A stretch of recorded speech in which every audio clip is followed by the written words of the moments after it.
there's so much learning out on the internet today, which is terrific, but a lot of it is memorization. It's here's some terms, here's what they mean, regurgitate them. I wanted to make sure the database doing.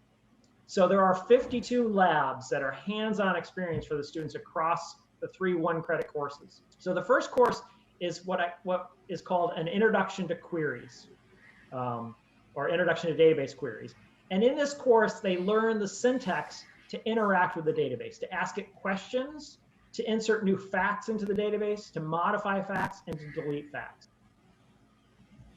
ये जो है introduction two database होता क्या है, उसके अंदर हम data को रिट्रीव करते हैं with the help of queries. सही है, with the help of queries हम उसको क्या कहते हैं, रिवील करते हैं. और इसमें मैं लिख देता हूँ हिंदी के हिसाब से, ताकि आपको अच्छी सी जो है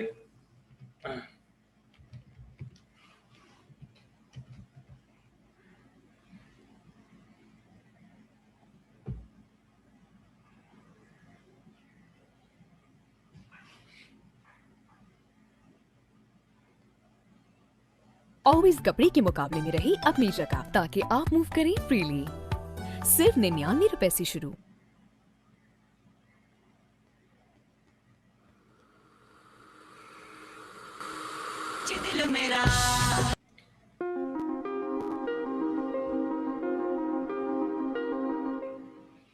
हाय गाइस, हम लोग पढ़ने वाले हैं डेटाबेस मैनेजमेंट सिस्टम. पढ़ने से पहले जानते हैं कि डेटाबेस क्या होता है. ठीक है, डेटाबेस क्या होता है. सो database is integrated collection of related information along with the details so that it is available to the several user for the different application. यहाँ जो आपको दिखाई दे रहा है, ये एक पूरा जो डिटेल दिखाई दे रहा है, पूरा स्टूडेंट, टेबल नेम और एक टेबल पूरा दिखाई दे रहा है, इसको हम लोग कहते हैं डेटाबेस. डेटाबेस एक टेबल के फॉर्म में होता है. एक डेटाबेस में एक से अधिक टेबल हो सकते हैं. अब इसको अगर आप देखें तो यहाँ आप जान पाएंगे कि स्टूडेंट, ये जो स्टूडेंट मैंने लिखा हुआ है, इसको कहते हैं डेटाबेस नेम. यानी कि मेरे डेटाबेस का नाम है स्टूडेंट, और स्टूडेंट के अंदर बहुत सारे टेबल हो सकते हैं. ओके, टेबल का नाम मैंने दिया है कंप्यूटर साइंस. यहाँ जैसे कि आप देख पा रहे हैं, इस टेबल का नाम मैंने दिया हुआ है कंप्यूटर साइंस. ठीक है, यानी कि ये जो अगर रियल वर्ल्ड एग्जांपल अगर हम लोग देखें तो मैंने यहाँ क्या किया है, मैंने यहाँ एक डेटाबेस क्रिएट किया है स्टूडेंट के नाम से. टेबल नेम मैंने कंप्यूटर साइंस, यानी कि डिपार्टमेंट का नाम हो सकता है कंप्यूटर साइंस. और कंप्यूटर साइंस में जो भी बच्चे पढ़ते हैं उनका रोल नंबर मैंने यहाँ लिखा हुआ है, नाम लिखा हुआ है, एड्रेस लिखा हुआ है और उनका फीस लिखा हुआ है कि उन्होंने कितना फीस पेड किया है अभी तक का डिटेल हमारे पास ये टेबल के फॉर्म में है. ठीक है, तभी मैं आपको ये नहीं बताने वाला हूँ कि हम लोग टेबल कैसे क्रिएट करते हैं या फिर ये किस तरीके से हम लोग देखते हैं, या फिर सिर्फ हम लोग डेटाबेस के बारे में जानेंगे और जानेंगे कि डेटाबेस में और क्या क्या टर्म होते हैं. टर्म मीन्स कौन कौन से हम लोग वर्ड यूज़ करते हैं, उन वर्ड्स में आपको इंट्रोड्यूस करवा रहा हूँ. ठीक है, तो जैसा कि मैंने आपको बताया, ये जो स्टूडेंट लिखा हुआ है, ये स्टूडेंट है डेटाबेस नेम. ओके, ये जो आपको टेबल नेम दिखाई दे रहा है कंप्यूटर साइंस, इसको हम लोग कहते हैं एंटिटी. ठीक है, याद रखिएगा, एक डेटाबेस में एक से ज़्यादा एंटिटीज हो सकती है. ठीक है, जैसे कि अगर मैं आपको अगर अभी एक करंट एग्जांपल बताऊं कि एक से ज़्यादा एंटिटीज क्या होंगी इस एक स्टूडेंट डेटाबेस में, तो यह हो सकता है कि आप एक कॉलेज के लिए, एक यूनिवर्सिटी के लिए, मान लीजिए सिंपली रखते हैं कॉलेज के लिए आप एक डेटाबेस क्रिएट कर रहे हैं. स्टूडेंट नाम से आपने एक डेटाबेस क्रिएट किया, वहाँ आप स्टूडेंट के अंदर टेबल बना रहे हैं कंप्यूटर साइंस. हो सकता है कि कंप्यूटर साइंस के अलावा भी वहाँ बहुत सारे सब्जेक्ट है, बहुत सारे डिपार्टमेंट होंगे, जैसे कि मैकेनिकल है, इलेक्ट्रॉनिक्स है, इलेक्ट्रिकल है. सो अलग अलग टेबल नाम को रखते हुए आप उनका उस डिपार्टमेंट के बच्चों का रिकॉर्ड आप एक बेहतर तरीके से लिख सकते हैं, प्रोवाइड कर सकते हैं अपने कॉलेज को या फिर अपने क्लाइंट को. ओके, सो यही एक रियल वर्ल्ड एग्जांपल कि कैसे एक डेटाबेस के अंदर आपको बहुत सारे टेबल की आवश्यकता पड़ सकती है. ओके, सो टेबल नेम को हम लोग इंटिटी भी कहते हैं। ये जो आपको कॉलन दिखाई दे रहा है, जैसे कि रोल नंबर, ये कॉलन है, ये कॉलन है, ये कॉलन है, ये कॉलन। तो कॉलन मीन्स मैं सिर्फ बात कर रहा हूँ इसकी। ये जो रोल नंबर लिखा हुआ है, नेम लिखा हुआ है, एड्रेस लिखा हुआ है, फीस लिखा हुआ है, जो कि कलर्ड किया हुआ, शैडो डाला हुआ है इसमें, ठीक है। तो इसको हम लोग, इस कॉलन को हम लोग कहते हैं फील्ड या फिर एट्रीब्यूट्स, ठीक है, फील्ड या फिर एट्रीब्यूट्स डेटाबेस में यूज किए जाते हैं। इसको हम लोग टेबल नेम ने न कहकर इसको हम लोग एंटिटी कहते हैं। इन सभी को हम लोग कॉलन न कहकर फील्ड कहते हैं या फिर एट्रीब्यूट्स कहते हैं। तो ये वर्ड्स आपको पता होने चाहिए जब आप डेटाबेस में काम कर रहे हैं तब। ओके, सो इसीलिए मैं आपको ये वर्ड्स बता दे रहा हूँ कि इनको किन किन नामों से पुकारा जाता है। अब यहाँ देखने वाली बात ये है कि एट्रीब्यूट्स क्या होता है। एट्रीब्यूट्स का सिंपल सा डेफिनेशन आसान शब्दों में यह है कि एंटिटी की फीचर्स को एट्रीब्यूट्स कहते हैं। एंटिटी क्या है हमारा यहाँ, टेबल नेम। टेबल नेम क्या है हमारा, कंप्यूटर साइंस। इस कंप्यूटर साइंस का जो भी फीचर होगा उसको हम लोग कहेंगे एट्रीब्यूट्स, ठीक है। और जिसके फीचर को हम लोग डिस्क्राइब कर रहे हैं उसको हम लोग कहेंगे एंटिटी, मतलब जस्ट इसका अपोजिट, ठीक है। इसको और आसान हम लोग बनाते हैं इस डेफिनेशन को, जैसे कि आपके पास, अगर आप जैसे कि मेरा वीडियो देख रहे हैं तो आपके पास या तो एंड्रॉयड मोबाइल फ़ोन होगा या फिर कोई भी मोबाइल फ़ोन होगा जिसमें वीडियो चलता हो, या फिर आप अपने कंप्यूटर से, लैपटॉप से, या फिर जो भी टैब यूज़ कर रहे हैं, फिर आप जो भी डिवाइस यूज कर रहे हैं वीडियो को देखने के लिए, वह यूज़ करेंगे, वह एक तरीके का एंटिटी है, ठीक है। एक एंटिटी है, कैसे पता चलता है, वह इस तरीके से पता चलता है कि वह एक एंटिटी है या नहीं, कि एंटिटी के फीचर को आप डिस्क्राइब कर सकते हैं। आप अपने मोबाइल के फीचर को डिस्क्राइब कर सकते हैं। अगर मैं आपको कहूँ कि मोबाइल के बारे में आप बताइए, तो आप बताएंगे मुझे कि आपके मोबाइल का ब्रांड ये है, इसमें रैम इतना है, और इसमें एक्सपेंडेबल मेमोरी कितनी लगती है, ये MHL सपोर्ट करता है या नहीं करता, और जो भी फीचर्स हैं उसके आप उसको डिस्क्राइब कर सकते हैं। तो वह जो फीचर्स है वह यहाँ कहलाता है एट्रीब्यूट्स। और वह जो आपका डिवाइस है जिसके फीचर्स को आप डिस्क्राइब कर रहे हैं उसको हम लोग कहते हैं एंटिटी। यानी कि यहाँ आप क्या लिखेंगे, यहाँ लिखेंगे मोबाइल, और यहाँ आप ब्रांड लिखेंगे, उसका रैम लिखेंगे, और यहाँ लिखेंगे आप शायद आपका mobile USB C type support करता हो, उसके बारे में आप जानकारी देना चाहते हो। ओके, सो आप इस तरीके का एक टेबल क्रिएट करेंगे अपने मोबाइल डिवाइस के लिए। आपके पास 4-5 मोबाइल है तो आप एक मोबाइल नाम का टेबल बनाएंगे, और उसमें आप अपने ब्रांड नेम लिखेंगे अलग अलग, यानी कि जैसे आपने यहाँ ब्रांड लिखा तो सभी ब्रांड के नेम आप यहाँ लिखेंगे। फिर उनमें रैम कितना इसको यहाँ लिखेंगे। एक टेबल के फॉर्म में आप उसको लिखना पसंद करेंगे ताकि उसको आप आसानी से आइडेंटिफाई कर सकें कि कौन सी मोबाइल में कितना रैम है, कितना एक्सपेंडेबल मेमोरी उसमें सपोर्ट करता है, और किसमें HD वीडियो चलता है, किसका प्रोसेसर क्या है। ये सारी चीज़ें आप आइडेंटिफाई आसानी से कर सकते हैं जब आप उसको एक टेबल के फॉर्म में लिखते हैं तब। सो इन शॉर्ट मेरा कहने का मतलब यही है कि आप जिसके फीचर को डिस्क्राइब कर सकते हैं उसे हम लोग कहते हैं एंटिटी, और जो फीचर हम लोग डिस्क्राइब करते हैं उसे हम लोग कहते हैं एट्रीब्यूट्स या फिर फील्ड। क्लियर है? नाउ ये जो रॉज आपको दिखाई दे रहे हैं, इन रॉज को हम लोग कहते हैं रिकॉर्ड या फिर टपल। ये जो पूरा होता है, ये जो अभी हम लोगों ने देखा पूरा, जो हम लोगों मैंने आपको एक एक टर्म का क्या नाम होता है, क्यों उसको ये कहते हैं, सारी चीज़ें आपको बताया। ये जो पूरा है, यानी कि ये पूरा मीन्स ये नाम वगैरह छोड़कर ये जो पूरा स्टूडेंट है, टेबल नेम है, ये जो आपको पूरा टेबल लिखा है, इसको कहते हैं डेटाबेस, जो कि मैं आपको शुरू में ही बता चुका हूँ कि इसको हम लोग डेटाबेस कहते हैं। सो ये है डेटाबेस।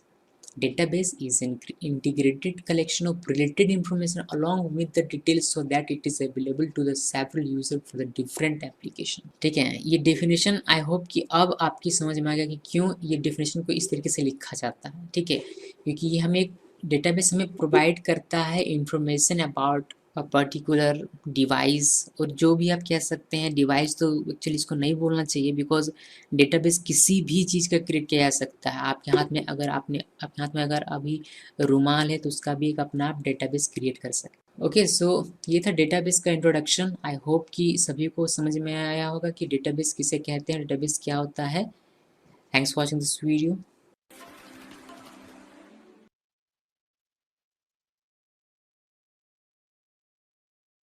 जी बेटा, डेटाबेस क्या होते हैं? जी, एनी कमेंट्स? डेटाबेसेस क्या होते हैं? आपको आवाज आ रही मेरी? Yes sir. जी, डेटाबेसेस के मुतालिक जो है काफ़ी चीज़ें आपको क्लियर हैं या फिर नहीं क्लियर? उसके बाद असल में फिर मेरा टॉपिक है, 5 मिनट में लूँगा, फिर हम उसके बाद ऑफ कर देंगे आपका। और ये असल में फिर प्रेजेंटेशंस वगैरह के लिए जिन लोगों का मसले होंगे या कुछ ऐसा होगा, वो भी मैं आपको भेज दूँगा अभी के अभी। और ये एक अच्छी प्रेजेंटेशन बनाइएगा, बस यही रिक्वेस्ट है आप लोगों से, और कुछ भी नहीं है। और उसका अटेंडेंस भी मैं अपलोड कर दूँगा इसके अंदर। अच्छा, अभी मुझे तकरीबन 3-4 मिनट दीजिए, मैं इसका पावर पॉइंट प्रेजेंटेशन जो मैंने शेयर करवाना चाह रहा हूँ, ये मैं आपको दे दूंगा। मैं बल्कि सेव भी कर लेता हूँ, और आपको ये टॉपिक आपके पास आउटलाइन में मौजूद है। और आउटलाइन के अंदर भी पावर पॉइंट मौजूद है, क्या डेटाबेसेस का मौजूद है। मैं ऐसा करता हूँ कि आपके लिए वो प्रेजेंटेशन भी ओपन कर लेता हूँ।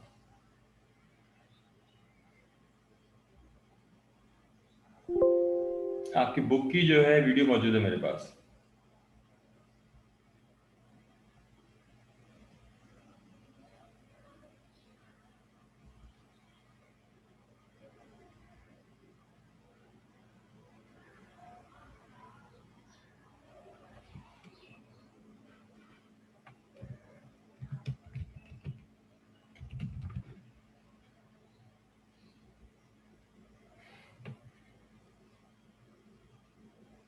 इसको मैं करता हूँ मिनिमाइज, और करवाता हूँ आपको शुरू में।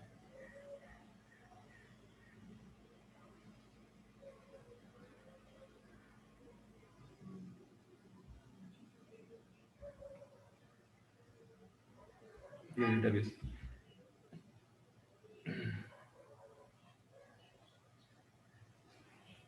ये आपकी बुक की जो है पावर पॉइंट मौजूद है। इसको भी मैं शेयर करवा दूंगा अभी आपको, और नेक्स्ट क्लास में कर भी लेंगे, इस चीज़ को बता भी दूंगा मैं। ठीक है, 8-10 स्लाइड्स भी देखते हैं, छुट्टी करते हैं।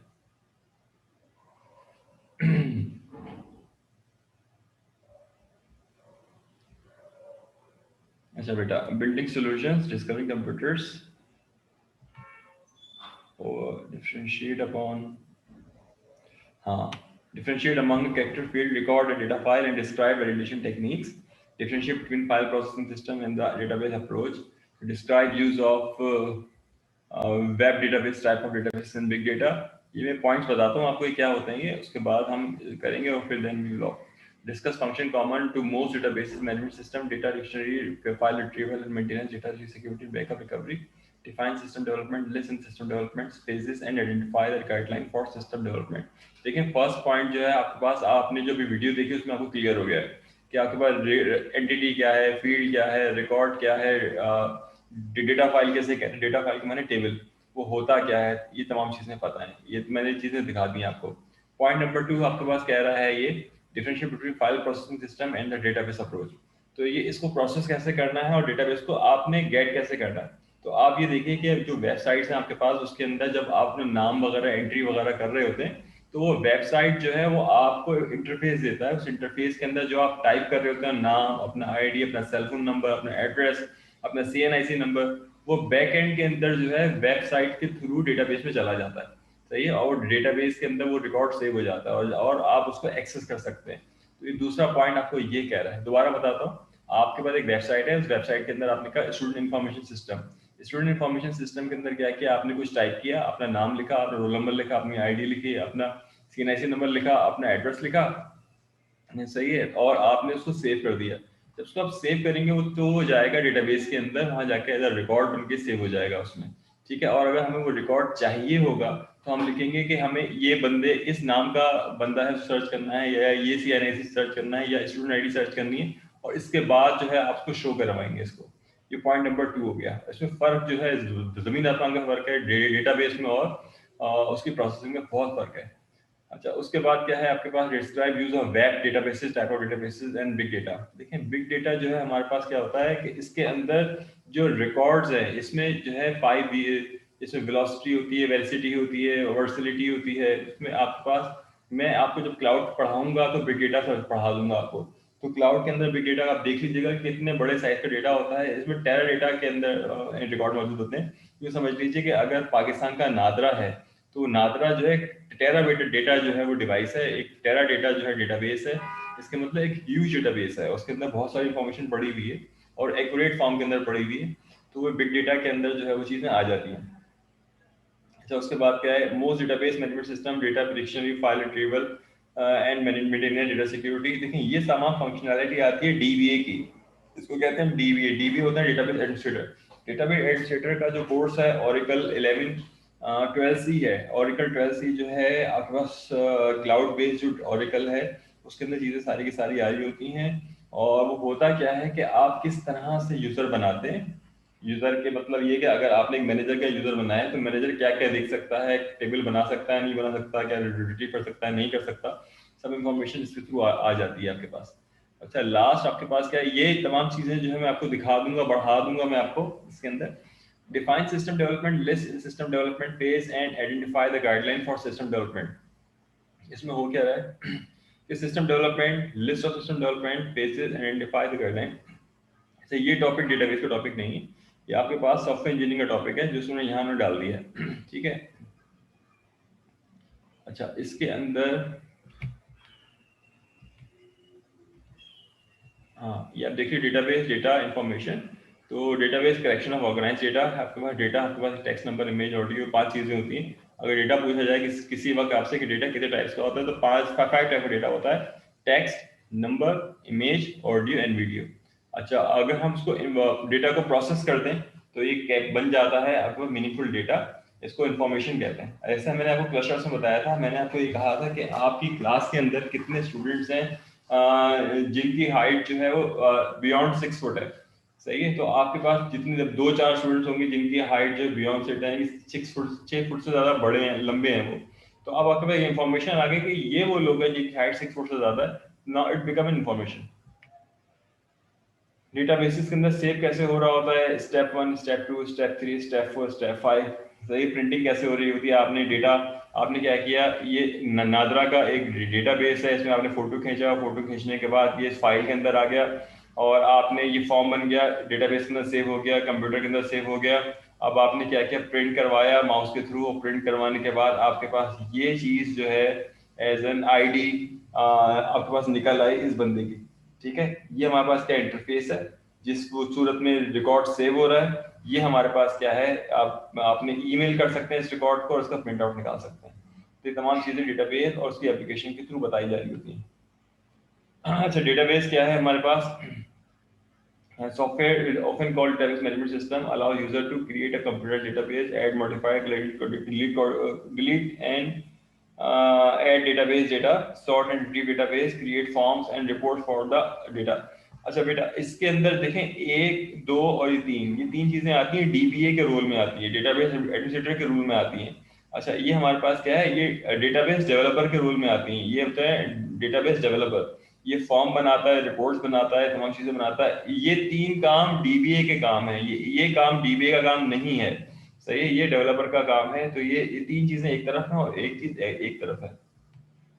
अच्छा, डेटाबेस इसमें क्या है हमारे पास, कैरेक्टर, रिकॉर्ड, फाइल, आप अभी देख चुके हैं। इसको मैं आपको एमएस एक्सेस के अंदर करके दिखा दूंगा, ये सेम चीज मैं आपको करके दिखा दूंगा प्रैक्टिकली कि किस तरह से काम करती है, क्या होता है, क्या इंफॉर्मेशन होती है, कैसे हम काम करते हैं। मैं आपको एक्सेस में दिखा दूंगा ये चीज को, रिकॉर्ड कैसे मिलते हैं, आप ऑलरेडी इसमें वीडियो में देख चुके हैं। अच्छा, इसमें क्या है, कैरेक्टर फील्ड। अच्छा, इसमें क्या है, आपने इंस्ट्रक्टर का नाम आप टेक्स्ट लेंगे, फर्स्ट नेम भी टेक्स्ट लेंगे, लास्ट नेम भी टेक्स्ट लेंगे, एक्सटेंशन जो है नंबर लेंगे, ऑफिस जो है हमारे पास टेक्स्ट लेंगे, ईमेल जो है हाइपरलिंक, ईमेल एड्रेस लेंगे हाइपरलिंक। अच्छा, अब वहाँ पर इंस्ट्रक्टर फाइल है, स्टूडेंट फाइल है। इंस्ट्रक्टर फाइल के अंदर रिकॉर्ड कम होंगे, एट्रीब्यूट्स कम होंगे, फील्ड्स कम होंगे। स्टूडेंट फाइल के अंदर जो है एट्रीब्यूट ज्यादा होंगे, फील्ड ज्यादा होंगी, इंफॉर्मेशन काफी ज्यादा होगी इसके अंदर से। ठीक है, अगर हम ये बात करें, यही सेम चीज की हम बात करें एचईसी के पर्सपेक्ट के अंदर, तो स्टूडेंट फाइल के अंदर तकरीबन 28 फील्ड्स होती है, 28 फील्ड्स होती हैं जिसमें स्टूडेंट की इंफॉर्मेशन जो है मांगी जा रही होती है, और इंस्ट्रक्टर फाइल के अंदर जो है इतनी इंफॉर्मेशन नहीं मांगी जा रही होती है। ठीक है बेटा। अच्छा, ये हमारे पास बना बनाए टेबल आ गया। इसके अंदर student sample, student file, student name, first name, last name, address, city, state, postal code, email address, data admitted, major and photo. तो ये तमाम चीज़ें आ गई इसमें इसके अंदर। तो ये तमाम रिकॉर्ड जो है हमारे पास, जो फील्ड्स का जो रिकॉर्ड है, ये स्टूडेंट का रिकॉर्ड बन के सामने आ गया, और आपने टेबल का नाम अलहदा रखना है, इंस्ट्रक्टर का टेबल अलहदा बनाना है और स्टूडेंट का टेबल अलहदा बनाना है। अच्छा, उसके बाद है फाइल मेंटेनेंस है, ये लास्ट स्लाइड है। Then we will of file maintenance refer to the procedure that keep data current, adding record, modifying record, deleting record. ये फाइल मेंटेनेंस के अंदर 3 चीजें आ रही होती है। ठीक है बेटा, हम यहाँ तक इसको रखते हैं आज, और इंशाल्लाह मैं अभी आपको जो है वो जो मैसेज है भेज देता हूँ आपको गूगल क्लासरूम के अंदर। और एक बच्चा वो कह रहा है उसने गूगल क्लासरूम ज्वाइन नहीं की है, अटेंडेंस भी लगा दीजिएगा आज की डेट के अंदर। तो बस ये वाली बात है। तो कहने का मतलब ये, wish you all the best, मैं यही कहूँगा आप लोगों को। और इसको मैं कॉपी करके यहाँ कर दूँगा। ठीक है बेटा, all thank you so very much, all the very very best. Allah Hafiz. Allah Hafiz. Sir, love us. Hafiz sir.